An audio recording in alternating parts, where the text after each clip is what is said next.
Everyone, endogenetic versus exogenetic forces के बारे में हम आज के सेशन पे बात करने वाले हैं। 5 मिनट में समझेंगे कि ये है क्या।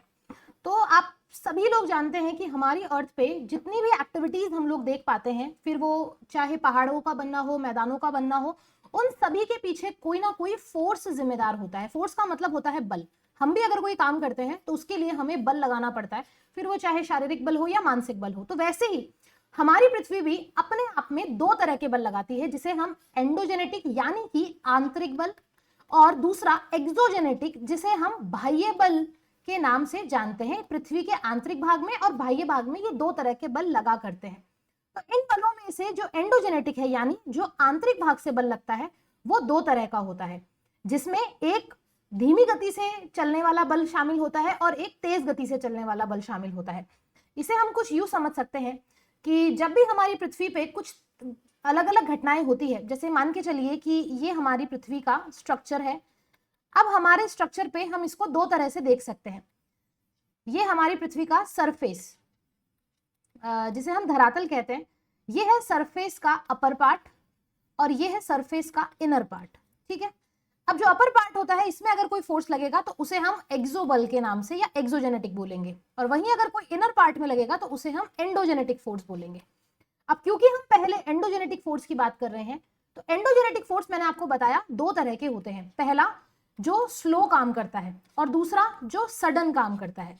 अब बताइए, स्लो और सडन की परिभाषा आप खुद भी जानते हैं। आपने कई बार हमारी अर्थ पे आने वाले वॉल्केनिक इरुप्शन को देखा होगा, जैसे वॉल्केनिक इरुप्शन का आना, अर्थक्वेक का आना, ये सब क्या है? फास्ट या सडन मूवमेंट है। क्यों इनको सडन इसलिए कहा जाता है कि इनके आने का समय, जाने का समय और ये किसी भी स्थान पे कितनी देर तक रहे हैं उसका हमें अच्छे से आइडिया होता है।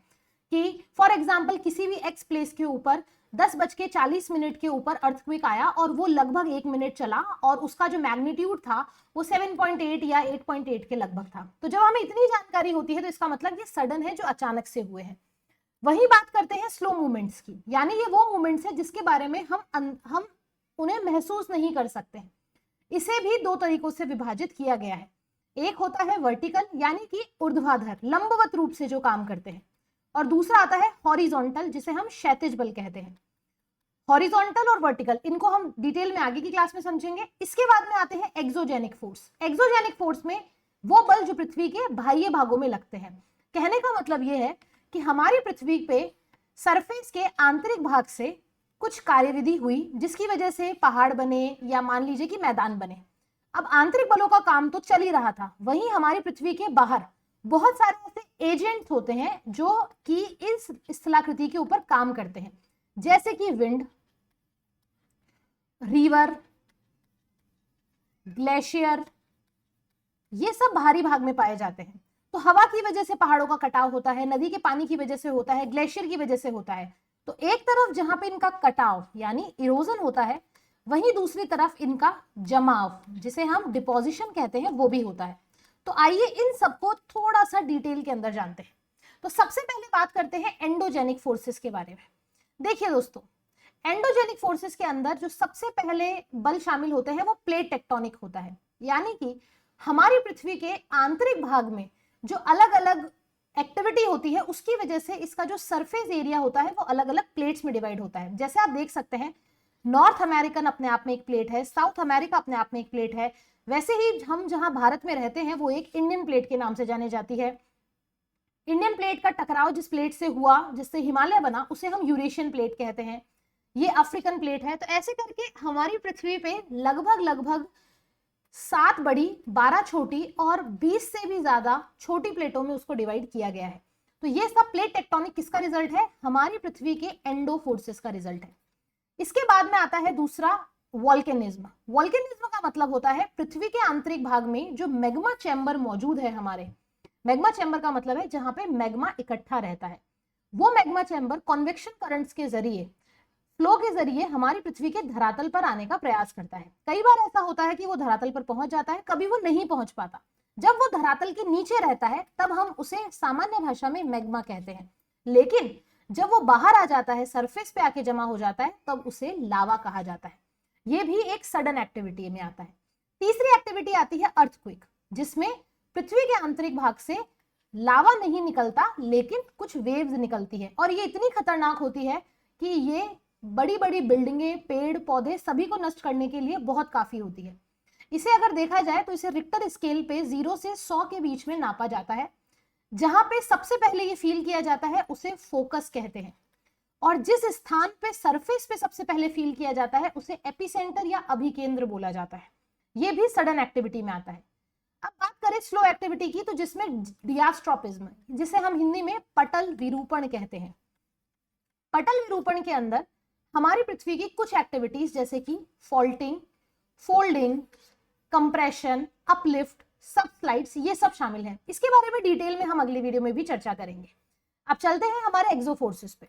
जब एंडोजेनेटिक फोर्सेस अपना काम करना कम कर देते हैं या उनके द्वारा काम किया जा चुका होता है, तब एक्सोजेनिक फोर्सेस एक्टिव होते हैं।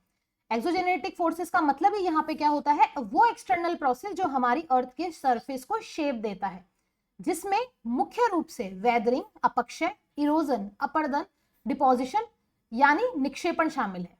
अब ये सब क्या होते हैं, सबसे पहले बात करेंगे एक्सोजेनेटिक फोर्स में रोल प्ले करने वाली नंबर 1 चीज, जिसे हम वेदरिंग कहते हैं। वेदरिंग का सामान्य अर्थ होता है किसी भी चट्टान का अपनी जगह से बिना मूवमेंट के अपनी ही जगह पे अलग अलग टुकड़ों में टूट टूट करके खंडित हो जाना, इसे हम वेदरिंग कहते हैं। जैसा कि आप देख सकते हैं, अब इसके अलग अलग प्रकार भी होते हैं। तो सामान्य अर्थों के अंदर वेदरिंग कब होती है, जब टेम्परेचर और रेनफॉल के बीच में अलग अलग डिफरेंस आ जाता है। मतलब तापमान अगर बहुत ज्यादा होगा और वहीं बहुत कम होगा, तो बार बार में कम ज्यादा होने की वजह से इसमें दरारें पड़ जाएगी। रेनफॉल, इससे स्पेशली केमिकल वेदरिंग होती है। टाइप्स ऑफ वेदरिंग वाले सेशन में हम इसको डिटेल में देखेंगे। इरोजन का तात्पर्य सामान्य रूप से होता है कि धरती पर बनी हुई किसी भी स्थलाकृति का हवा,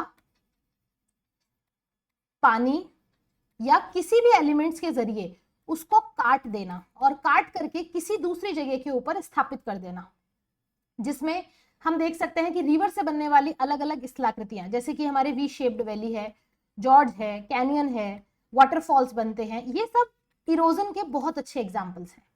वैसे ही होता है डिपोजिशन। डिपोजिशन को सामान्यतः ऐसे समझिए कि हमने यहाँ पे मानिए कि हमारे पास में एक पहाड़ था। पहाड़ का जब किसी हवा पानी के जरिए जब इरोजन किया गया, तो हम सामान्य शब्दों में तो ये कह रहे हैं कि इसका इरोजन हो गया, इरोजन की वजह से इसका जो ये हिस्सा था इसका कटाव हो गया। अब बात ये आती है कि ये जो कटाव वाला हिस्सा था ये कहाँ जाके जमा हुआ, तो ट्रांसपोर्टेशन की हेल्प से, ट्रांसपोर्ट मतलब यही हवा और पानी, ट्रांसपोर्टेशन की हेल्प से उसे किसी दूसरे स्थान पे जाके लेयर बाय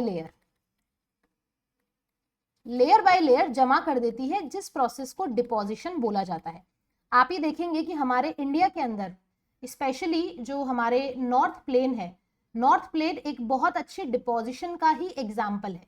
क्यों? क्योंकि हिमालय से इरोजन के बाद में जो नदियां अपने साथ में इतनी बड़ी मात्रा में सेडिमेंट्स लेकर आती है, जैसे ही वो पहाड़ से नीचे उतरती है तो उनका वेग कम होने लगता है, जिसकी वजह से वो अपने साथ में लाए हुए मुख्यतः जो कंकड़ पत्थर होते हैं वो इस एरिया में जमा कर देती है, जिसकी वजह से इंडिया का ये जो प्लेन है उसे हम ग्रेट प्लेन ऑफ इंडिया भी बोलते हैं, जिसकी एवरेज जो डेप्थ है वो लगभग कहीं कहीं 2 किलोमीटर से भी ज्यादा की मानी जाती है। तो ये डिपोजिशन का एक बहुत ही परफेक्ट एग्जाम्पल है। इसके बाद में आता है दोस्तों मास वेस्टिंग। मास वेस्टिंग का मतलब होता है सामूहिक क्षय।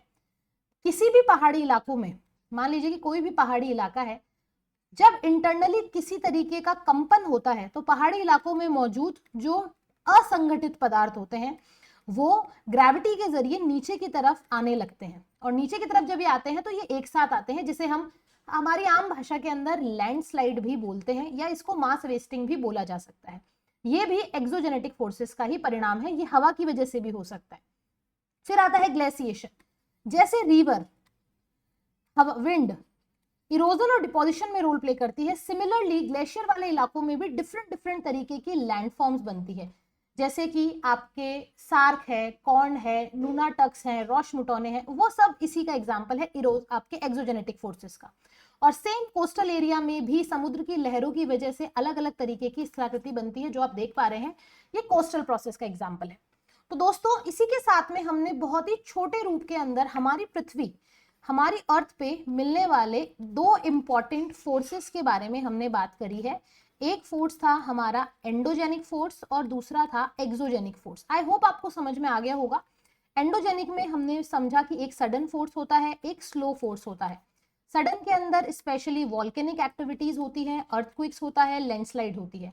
वहीं स्लो के अंदर स्पेशली डियास्ट्रोपिक एक्टिविटीज आती है, जिसके अंदर आपके दो तरह के फोर्स काम करते हैं, अपीरोजेनिक एंड ओरोजेनिक। डिटेल में हम इसको जानेंगे।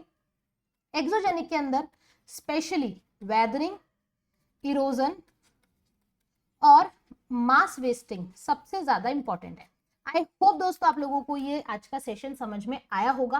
कोई भी अगर डाउट लगे तो कमेंट सेक्शन आपके लिए ओपन है। Thank you so much. और हाँ, इस वीडियो का पीडीएफ लेने के लिए आप हमारे टेलीग्राम को फॉलो कर सकते हैं। एग्जाम जियो के नाम से अपना टेलीग्राम चैनल है, जिसको फॉलो करके आप हमारे साथ में जुड़ सकते हैं। वीडियो अगर अच्छा लगा हो तो लाइक, शेयर और चैनल को सब्सक्राइब जरूर करें। Thank you so much everyone.